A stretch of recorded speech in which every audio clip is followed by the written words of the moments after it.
এক ভারতীয় বাঘের মালিক যখন সে এক বাংলাদেশের রোগা বাঘকে দেখে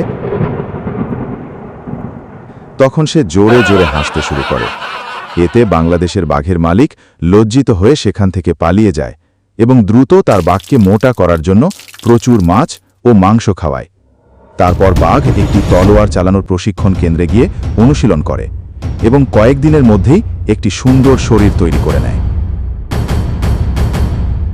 এখন সে ভারতীয় বাঘকে চ্যালেঞ্জ জানায়।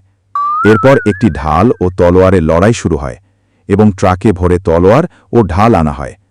ভারতীয় বাঘ ঝাঁপিয়ে পড়ে, যার ফলে ভারতীয়রা বলতে থাকে, আমাদের বাঘ জিতবে। কিন্তু এদিকে বাংলাদেশের বাঘও প্রচণ্ড যুদ্ধ করে।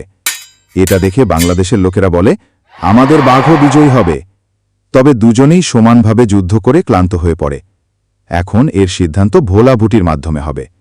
যদি ভারতকে জেতাতে চান তাহলে কমেন্ট করুন, এবং যদি বাংলাদেশকে জেতাতে চান তাহলে লাইক ও সাবস্ক্রাইব করুন।